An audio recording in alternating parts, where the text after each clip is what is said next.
Well, good afternoon, everyone, and welcome to Legal Candy, the debut of the show with Candace Colucci of the Colucci Law Firm. I'm Paul Porter. I'm just kind of here to hold Candy's hand until she gets a little bit under her belt. But we're glad to be here, and we're glad to have a number of things that we can talk about today. And first, this has been about a 6-month project, Candace, between you and myself to get this show up and running. And finally, November 4th, the day is here. And first off, congratulations on your brand new radio show. Thank you, Paul. Thank you so much. You were so instrumental in making sure that we made a platform to be able to get the legal information out to the public to educate them. So I'm thankful for you, and thank you for helping me this entire journey. Well, there's a couple of reasons that I did that, and I wanted to do it. Number one, I liked you as a person. I thought that you are a straight shooter that I think has a lot to bring to the table. And secondly, I thought what you do as an attorney, I mean, we have lots of attorneys all over the country, but what you do specifically in helping people that have been wronged in things with insurance companies, and they've already been through things like hurricanes and natural disasters, and they need some help, and you are there to help them. So I thought it was a great opportunity for a radio show, and I'm so glad it's finally here. Thank you very much.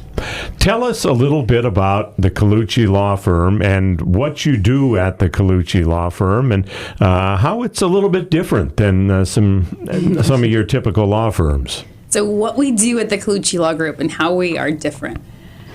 So our law firm, we specialize in property damage insurance claims, so just like you were saying, and we also do personal injury and immigration. But the property damage part of what we do is after a property owner has any kind of damage from a hurricane or water leak or hailstorm, and they file a claim with their insurance company, I learned that the insurance companies aren't always your good neighbor. They're not always doing what they're supposed to be doing, and so.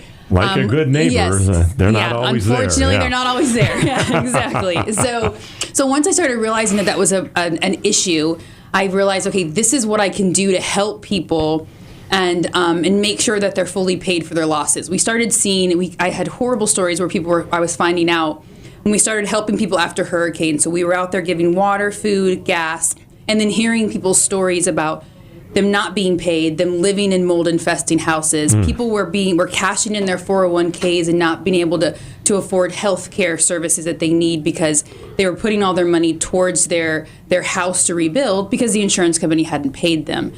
So that was really where the focus really came, is how do I find a way to help these people? So we realized that there was a whole area of a law for that, and we have specialized in that. So we go to hurricanes, we ride into hurricanes to help people that are during the hurricanes that didn't evacuate. You actually go to where the hurricanes take. We do. Wow. Yeah, we do. We drive into the hurricane because a lot of people don't realize that some people don't evacuate. So you're we a better go there woman to help. than I. I try. I have a good team, so we go in there with some professionals, but we are there through the storm and help people afterwards to make sure that they're fully paid for those. So just any way that we can, our firm is focused on making sure we are helping people when they're being taken advantage of by other people. So when I'm watching the news and I'm seeing evacuations and 10,000 cars going in one direction, and then they'll show the other side of the road, and there's 2 cars heading in. In a big truck. Yeah, that's us. You guys heading in. We've got big roofing and tree removal trucks, and we're all going in there to help people who may have not evacuated and become stuck and need those emergency services. So we don't advise it to anybody else. We are trained professionals at this point. The opinions expressed are not necessarily those. Exactly. But tell us a little bit about yourself. When did you decide that you wanted to be a lawyer? Tell us about your journey. When did you get started? Right out of high school, did you know that you wanted to be a lawyer, or how did it work for you? You know, I was really blessed. I grew up in Tampa, Florida, and I went to Ballast Point, and I was blessed with the most amazing inspirational teachers that took a vested interest in me, and a lot of them still reach out to me. They've been at my high school graduation, my college graduation, and my law school graduation. And I have a couple of teachers, Miss Tygett, Miss Brookins. I'll give them both my shout outs for taking care of me, who I talk too much and gotten in trouble a lot. I heard the same thing, by the way, when I was in school. Yeah, exactly what they say. And whenever they hear someone who talks too much and seems to be wanting to fight all the time and argue and question everything, they naturally start saying that you should be a lawyer. So they started planting that seeds. And when I first learned about, it really was civil rights, which will be interesting of who we have on the show today who specializes in civil rights. You brought a big name in for your premiere show. I did bring a big name. I did. I brought someone who is near and dear to my heart for this first show.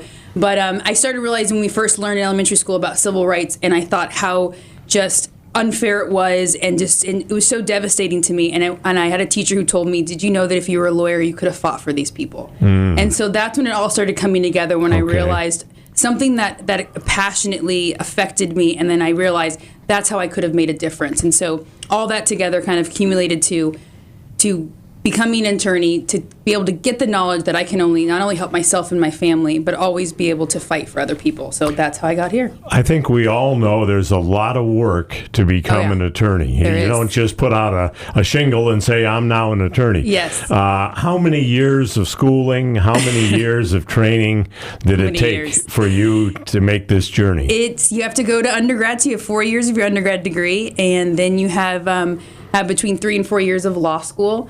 And then you just, if you're lucky and you get with a good lawyer like I did, and you get some good experience, then you're kind of ready to go. You don't learn it all in law school. You've got to have good mentors is so important. And I've been really blessed in that area too. So at least 7 years plus of training and all that. Yeah. So the incredible thing is that you started this at age 12. Yeah, right? Exactly. Yeah. Absolutely. So, it's just a baby. It's just a baby. Absolutely.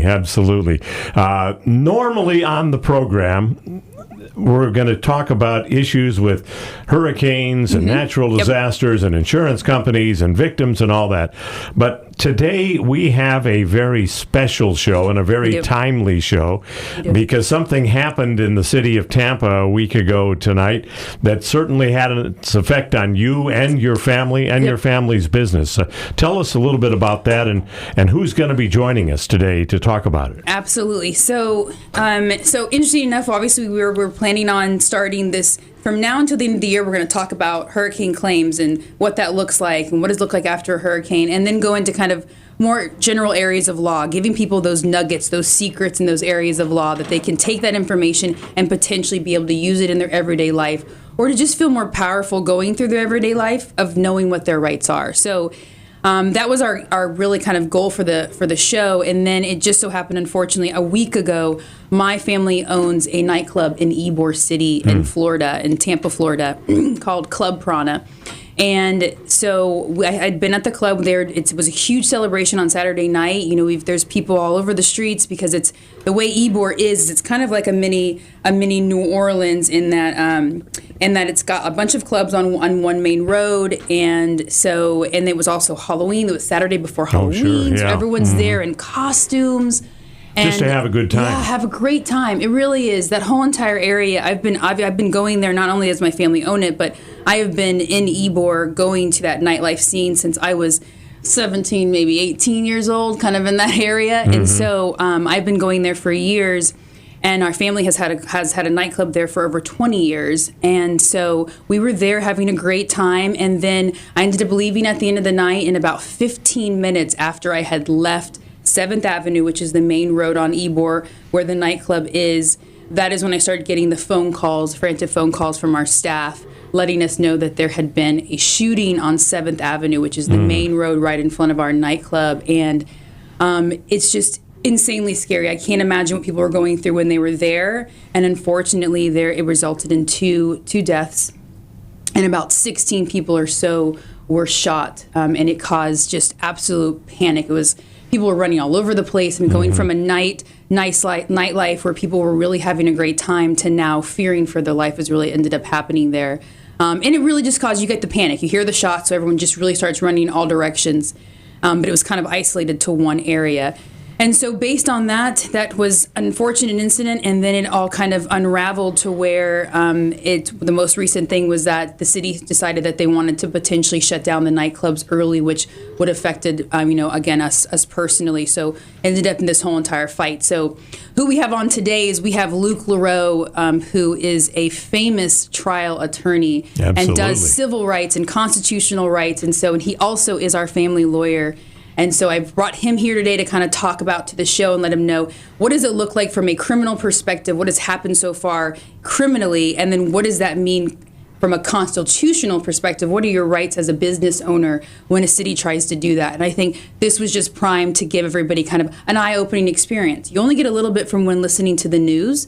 And a lot of times, sometimes the news will potentially, they're careful what they give out, and so does the police department, and they're careful what they give out. And so people are kind of forming their own opinions. And the show in this nature was really, how do we educate people so they're informed of potentially, for self-defense? Like, there's an allegation that he's alleged, that he believes that he was engaging in self-defense. What does that really look like? So we've got Luke here today. He's going to give us some of that insight. So heaven forbid, if you're ever in that position, you know what to do.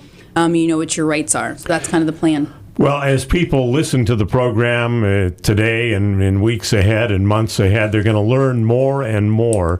And I know because we're on the radio and we're on YouTube and some other outlets, a lot of people aren't comfortable discussing their legal matters with you. It's a very private issue that they don't want to talk about over the air.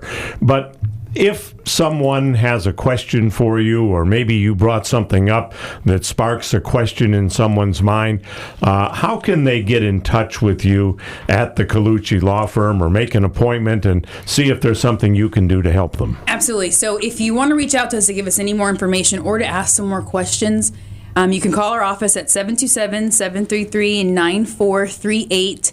Our website is Colucci. It is C-O-L. If I don't spell it, it's a hard one. It took me a while to learn how to spell it myself. So it's COLUCCI Law Group, all one word, .com. They can go there, and there's a little chat box, and you can put your questions in there. So, and I will start by telling our legal disclaimer, because the Florida Bar does not mess around. Our legal disclaimer is that anything on here doesn't create an attorney-client privilege. And then our legal opinions should not be considered as legal advice. Please reach out and consult a lawyer if you have any specific questions about a case. And I'm a non-attorney spokesperson. Yes, you are. Absolutely, you are. You are. So that's the plan. And I know we've got Luke here, so I know we're going to have to do our first break here in a second. But I definitely want everybody to stay tuned to listen to Mr. Luke LaRoe and all of his fame and glory, and to give us some of those nuggets that you definitely should know going forward in life. You are going to love this program. I guarantee it, friends. So don't go anywhere. Stay right with us. We've got 2 more segments coming your way. Luke LaRoe, who I've heard of him, and for me to have heard of an attorney, that's saying something. Deal. But it's a big deal. As soon as you said his name, I said, he's kind of a big deal. He is. He is a big deal, and we're grateful to have him on the very first edition of Legal Candy. We will be back with Candace and with Luke right after this on the TAN Talk Radio Network. So I want to start by kind of going into a little bit about what we're talking about with that Ybor shooting. I want to start by beginning with how unfortunate it is that there were 2 lives that were lost. We've got 14-year-old Elijah Wilson that was shot, and Ybor, and we also got 20-year-old innocent bystander, which was Harrison Boonstapple. So we want to start by saying our hearts are just go out to those families, no matter what the facts are that what took place. 14-year-old is still a child, and a 20-year-old, if you ask me, because I've got a son, is still a child too. And so I can only just imagine what those families are going through. So I want to start by saying we are so sorry for that loss. So today on our first show, we have Mr. Luke LaRoe, which just so a little background is that Luke has been our family attorney and a famous trial litigator for years in the Tampa Bay area. So before I ever went to law school, he is who I first interned with and who became my mentor. And I don't want to get all emotional about it, but he is the reason why I am the attorney I am, the advocate that I am, and why I represent people and fight for people.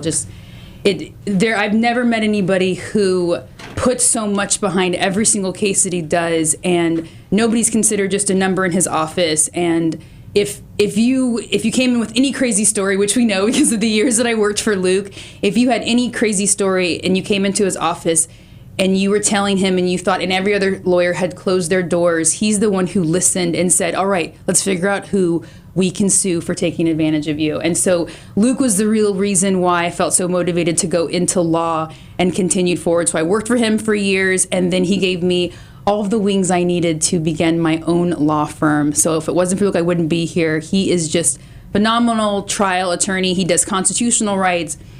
He does civil rights. He does criminal defense. He does business litigation. He's kind of really done it all. And I trust nobody more with our business because he also represents my family businesses and our nightclub in Ybor. So thank you, Luke, for being here. Thank you. I'm so excited to go over all of this, of what took place, for you to be able to kind of give us your perspective of what you've seen so far and what you've heard so far. So let's first start by getting some of the background information of what we know took place. As we talked about before, so the shooting was in Ybor, Tampa, Florida, and I know people sometimes give it a bad rap and they think that it's dangerous, right? That it's a dangerous area. And I always say, I've been going there for years, and I have never felt... I went there when I was in high school and in college with groups of girls.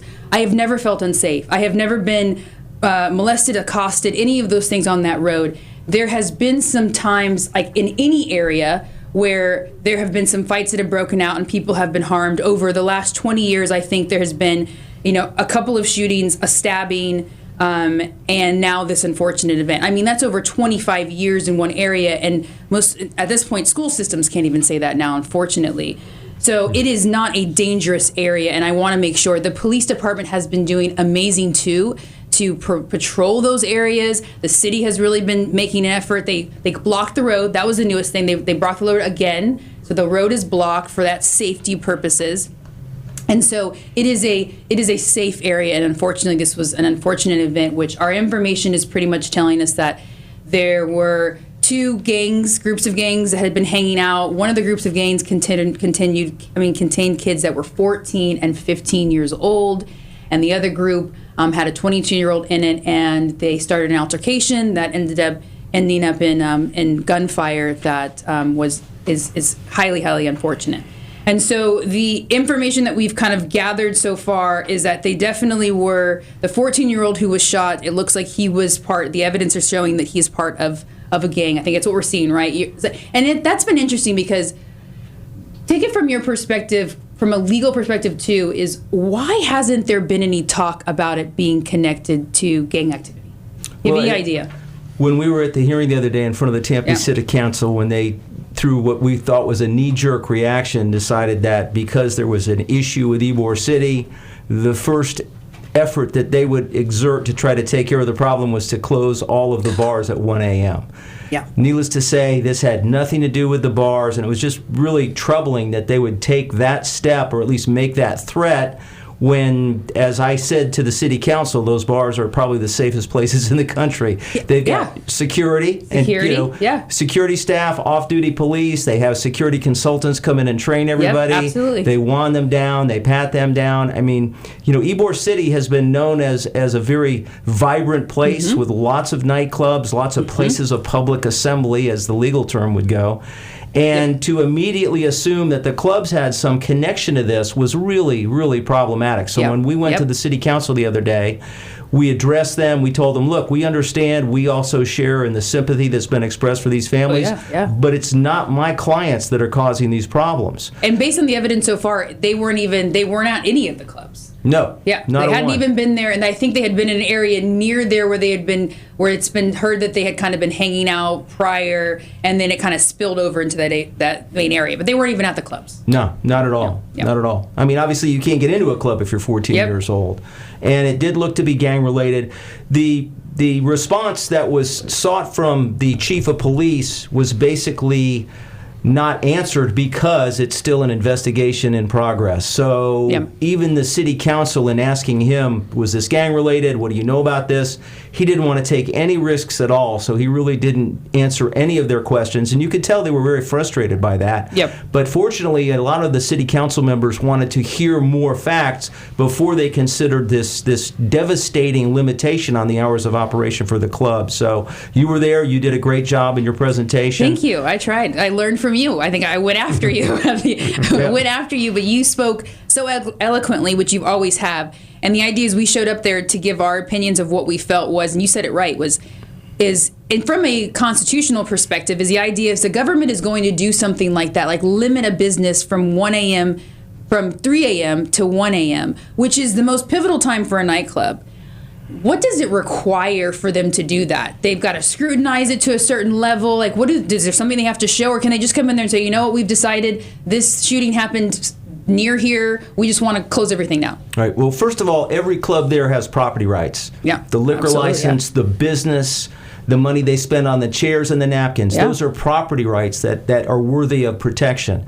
And I think that some old Supreme Court cases really get down to the very basics of it. In order for the government to limit your rights as a person in this country, those limitations have to be, quote, reasonable and necessary. Reasonable and necessary is what those limitations need to be. Reasonable and necessary. Okay. And that's it. And I think that in order to do anything that would be adverse to the clubs by limiting their hours of operation, they would have to bring evidence forward in the legislative process to show that the clubs caused the problem that they're trying to remedy.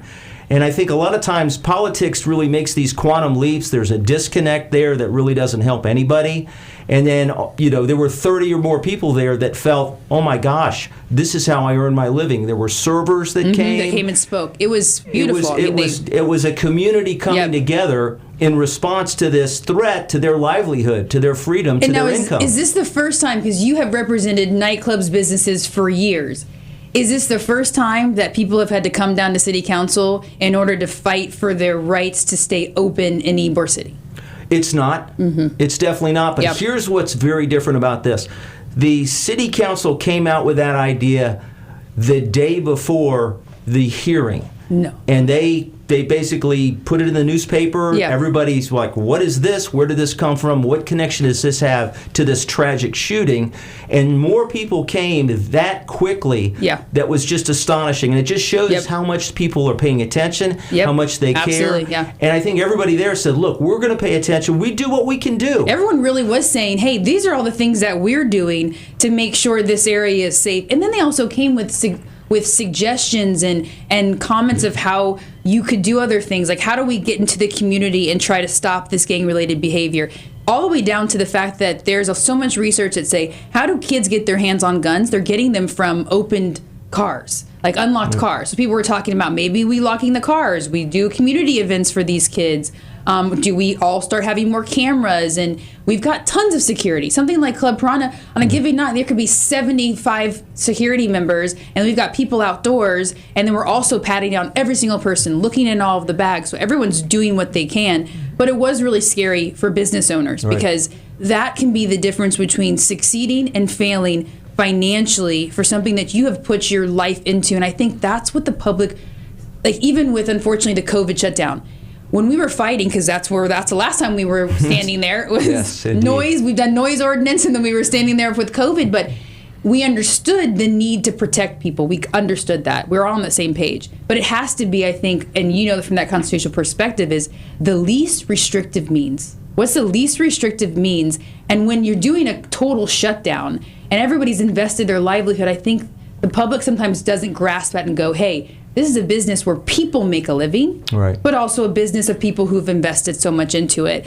And so it was remarkable to see how many people came and were really fearful of, like, no, we need it to stay open. And you haven't shown us that research that you were talking about. Where's the research that it was connected to the clubs, and that closing these clubs are going to make a difference if they were never even there for the clubs to begin with? Right. So it definitely was interesting to watch it. And to say the least, the ending was, what ended up happening? They ended up not going forward with any restriction on the hours of operation. And I think it was largely because so many people showed up, clearly educated. And it was one of the newer council members, so I know is sincere and obviously wanted to try to come up with some idea to try to remedy what was really a tragic situation without really carrying forward with any kind of analysis. I mean, literally, she came up with the idea. They set it for the city council meeting on Thursday.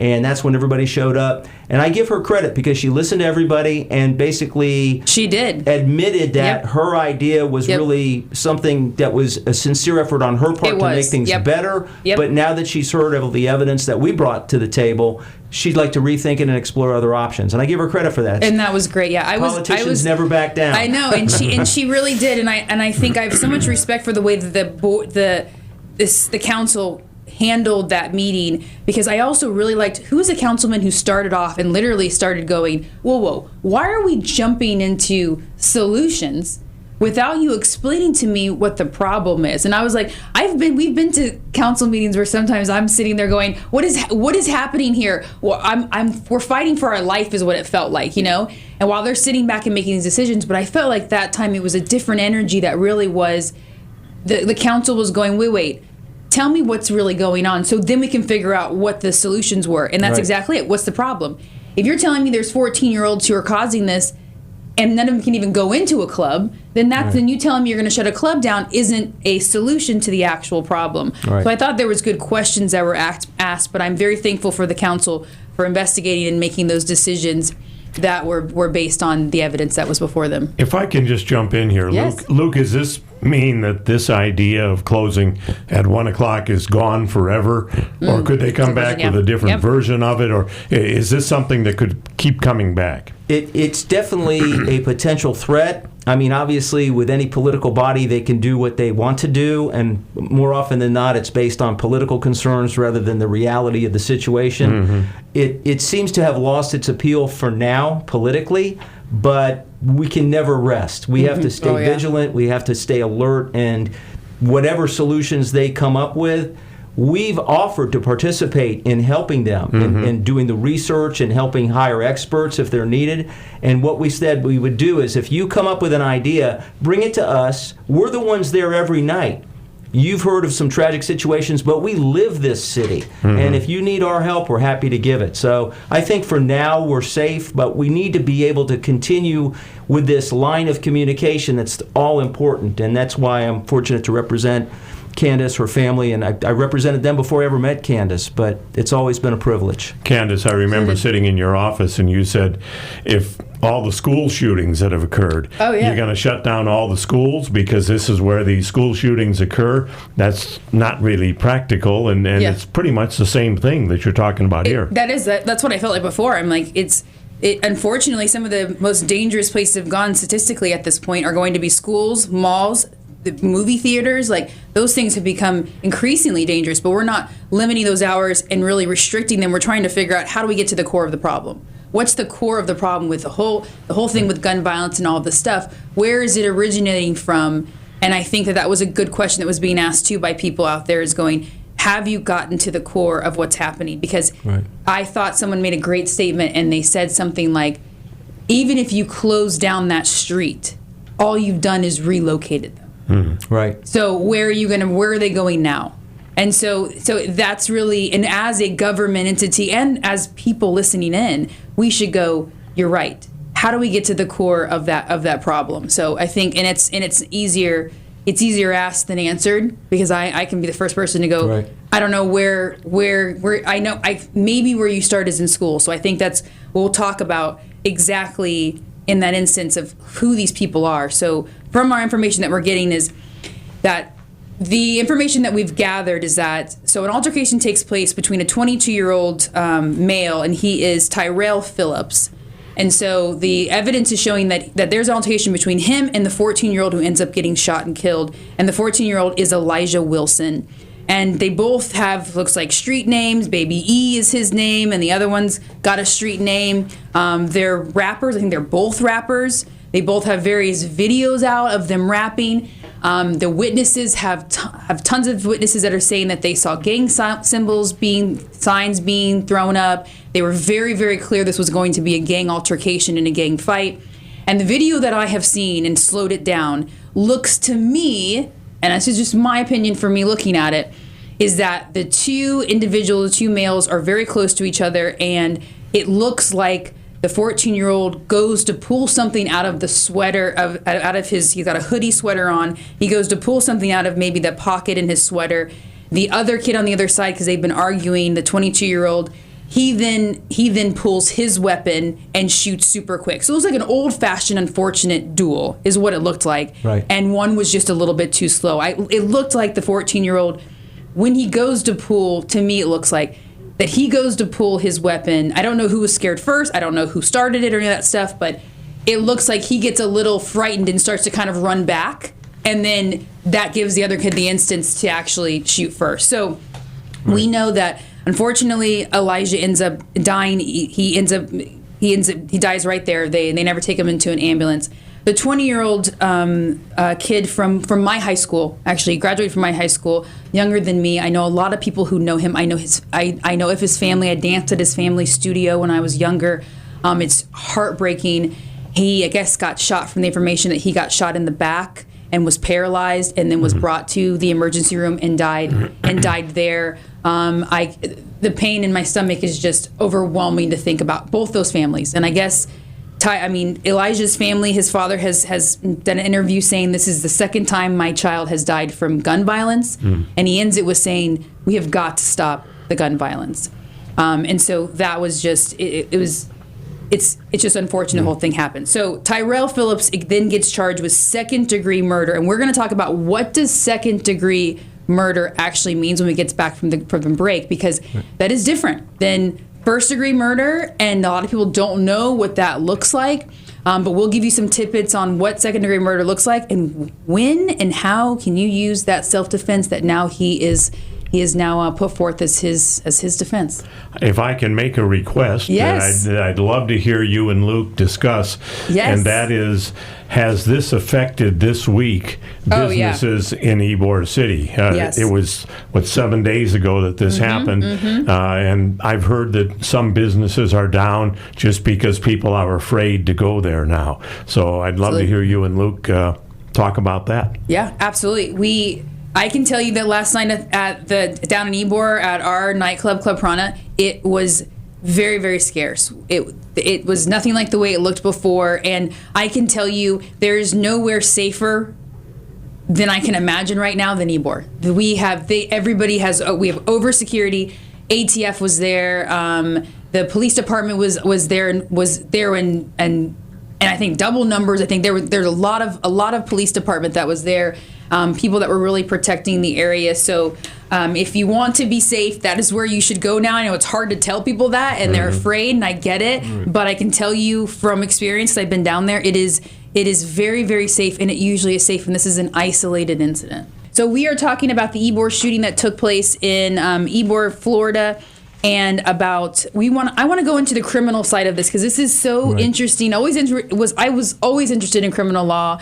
I was the person who watched Lifetime and any criminal shows, and so I was always interested in it. And then when I worked for you, we were practicing criminal law. We represented people who were charged with murder, all the way down to a DUI, and it's so incredible to watch those facts and what it really means. So we know that Tyrell Phillips has been charged with second-degree murder for using a firearm that he pulled on Mr. Elijah Wilson that ended up in him dying. That's what the evidence is showing us right now. That's what the charges are. Yes, the charges are now. He's innocent until proven guilty. Always will say that. But what is second-degree murder opposed to this first-degree murder here in Florida? First-degree murder really just has the additional element of premeditation. Okay. You plan it. Okay. It's something that you think about and that you engage in some act of conduct to plan for. Not buying a gun, but buying a gun and then planting traps, or buying antifreeze to put in somebody's cereal. Yep. I mean, those kind of things. That thought before. So you've thought about this. You've made some kind of plan for it. There's been some type of thought process that took place before you did that actual alleged killing. Correct. So what is second degree that he's been charged with? Second degree is when a homicide results from a relatively spontaneous event, that it's something that occurs right then and there. There's really no planning for it. Yep. There are a lot of different circumstantial efforts that the government can use to try to transition a second-degree murder into a first-degree murder. Let's say that they find out that there was some dispute or some discord between these groups or these individuals before this event, and that somebody said to somebody, listen, if I see that guy in Ybor City, I'm taking him out. I mean, things like that can change it. And as you well know, the state attorney's office can amend or modify any charging instrument anytime they want. So right now, those are the charges. And I think that when, obviously, we were doing the research on this, we found out that the person arrested and charged with second-degree murder has already said that he's going to raise a stand-your-ground defense. Oh, yes, he is, from what we're hearing. Which is fascinating. In fact, I have done many stand-your-ground hearings. The state of Florida has changed their stand-your-ground rules back in 2014. And what happens is if you change the effort to modify the defense, as usual, the burden is on the government to prove you're guilty beyond a reasonable doubt. Okay. Yep. That's sort of carried forward, and it used to be that if you wanted to raise a stand your ground defense, you had to prove that you were standing your ground based on all of the different elements and the criteria that attach to that. But when they changed the statute, and it's become the burden on the state to prove that you didn't have the right to stand your ground. That's how the burden has changed. So burden means who's got the responsibility is really what that burden ends up meaning most of the time, right? Responsibility. Okay. Right. So the way it works now is that the government has to prove through clear and convincing evidence. It's not beyond a reasonable doubt. It's a little different than what would be necessary to convict somebody of a crime. Okay. But in this instance, it's clear and convincing evidence that the individual who has filed the motion to argue his stand your ground rights, the government has to prove a number of things, and there's a lot of different elements in the statute. First of all, in the hearing, the memories of the witnesses have to be clear, no confusion. The testimony must be precise and explicit. The witnesses have to be lacking in confusion on the facts, and the sum total of the evidence has to be sufficient to convince the trier of fact, which is always the judge in this instance. It never goes to a jury, but the judge will schedule a hearing. So if you file a stand your ground motion, the judge is obligated to give you that hearing. And this is a hearing. This is a hearing before you get to your jury trial. This is a preliminary hearing that happens before, in order for you to then go forward with that defense. If not, the defense is gone. That's correct. If you lose it, the defense is gone. That's correct. Yep. And so, what are those elements of it? So most of the time, stand your ground. People think of it all the time as the castle doctrine and that, and they don't really think of stand your ground as much of using it. People always think about using it at their house. Okay, in my home, somebody comes in, I'm able to use my weapon, and I've got to prove certain elements. But you can use stand your ground anywhere you're at, as long as you're meeting those elements. And I think those elements are, which is interesting in this instance, where I think it's going to be probably potentially an issue, is the person has to not be engaged in criminal activity, right? In order to use the stand your ground. They have to be in a place where they are legally allowed to be, and then the person has to be in fear of imminent bodily harm or forcible felony. So that's what he's technically saying. So the 22-year-old Mr. Terrell is going, I believe that at that point in time when I was standing there and engaged with Elijah Wilson, that I believe that I was in fear of my life because I thought he was pulling a gun. And it does seem, if you watch the video in slow motion, I mean, he may not have ended up going for a gun, but that's what it kind of looks like when I'm looking at it. But I think at the same time, it looks like it looks like Terrell is also going for a gun. So I don't know who starts going for the gun first, but that's what it looks like. So he's alleging that I pulled my gun and I shot Elijah because of the fact that I was in fear of my life, and so I was doing this in self-defense. If he prevails on that, then does that mean that he walks away? The case will be dismissed. The case gets so if in the preliminary hearing he wins on the stand your ground, the right to bring stand your ground, you don't have to go to the trial. That's correct. So it all takes place there. So we're going to see that much earlier than we see the final trial there. We will. So what about, I want to bring up one thing, because I think this was interesting when I was working for you that we dealt with a lot of times, was the gang statute. So when you started talking about, well, a lot of factors are going to come into play, because right now he's been charged with second degree, right? So that means that there's some type of provocation that happened. It was done in the instant. He didn't premeditate this, but like you were saying, right? If there is any Facebook messages, social media post, I don't know, a rap video, which we have now seen both kids have rap videos, that may potentially show that there is something premeditated about it, then that could potentially, one, end up in a first-degree murder if he had threatened him before. Right. But the other thing that's interesting is what happens with those gang statutes. What does that allow a state attorney to do if it gets charged under the gang statute? Well, that's one of the most interesting things about this case, because every stand your ground motion that I've filed before never had any of the contours of any kind of gang variables involved. And even the big cases that have been, the ones that have been discussed in the press, there's virtually never been one that really involved a gang-related issue. Yes. So the question would be, does the certain societal negative elements of gang affiliation, would that change the ability of the court to actually to factor in the general elements of stand your ground?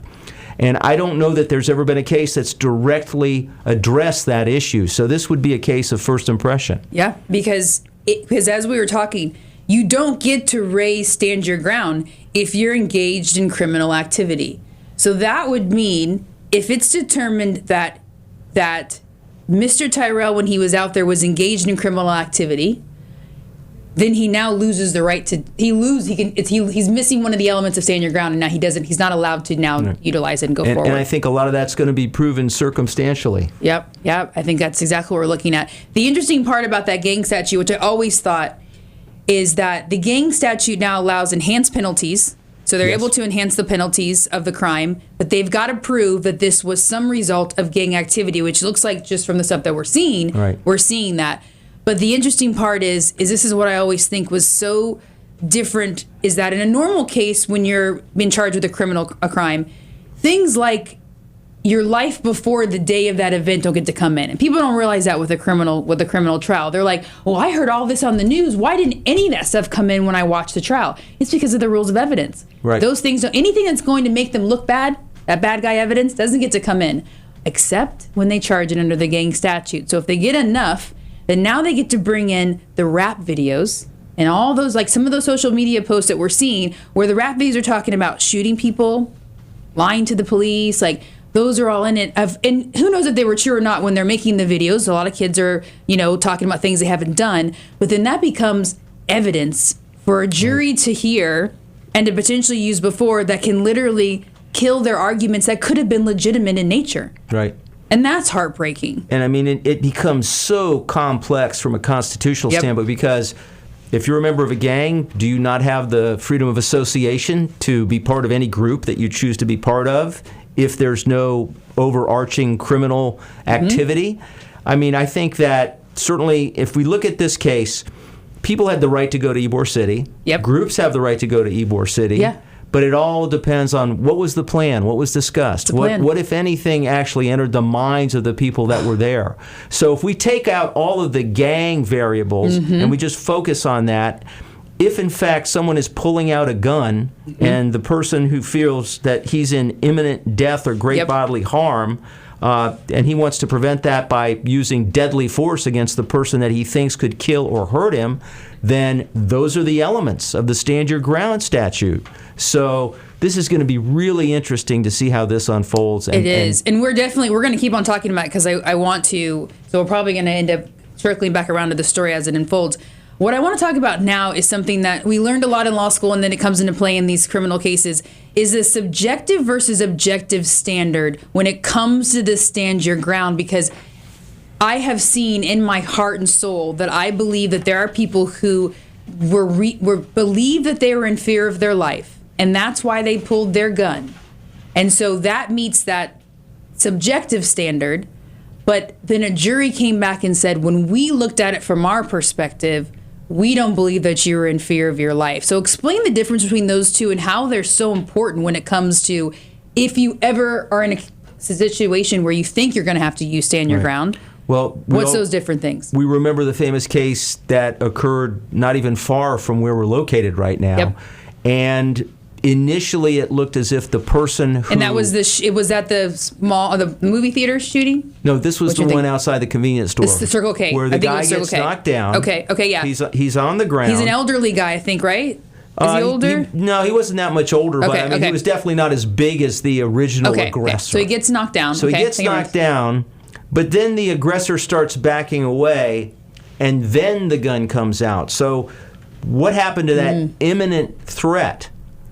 If the imminent means right then. Like it means you got to tell me that you're in threat. If you're in threat that something's going to happen to you right then. And it's all on video. I mean, the thing today. There's videos everywhere. You're right. And quite honestly, it was that step back that I think was really that changed everything. It did. Because I remember he alleged that he thought that they were going to beat him up, that he was going to get beaten up, and he had fallen down, and so he pulls his gun thinking, I don't want to get beat up, and Right. I can't fight this guy because he's so much far bigger than me. Well within the contours of the stand your ground statute. So we're looking at subjective standard. The two things that have to be shown is that you need a subjective standard. Subjective means the subject himself says, I was in fear of being hurt right then and there. That's why I pulled this weapon. The objective standard is that you have to also now allow a jury or a judge, whoever you're arguing it to now, has to show objectively that had they been in your shoes, they would have felt the same way. Exactly. And so that step that you're talking about is what potentially a whole jury comes together and goes, at that point in time, we don't believe he should have been in fear. Even though we believe he was, we don't believe objectively he should have still been in fear. And based on that, we're not going to go forward with the stand your ground and allow him to use it. And he's going to go to jail for life. And I think when you think about the milliseconds involved in this, if you're legitimately in fear that someone is going to kill you, and the adrenaline is flowing, everything mentally puts you in a position where you actually think that you're going to suffer either death or great bodily harm, and then all of a sudden there's a millisecond where the aggressor takes one step back or that changes, do you as an individual that's been in that position, does your mind react that quickly to those changes in circumstances?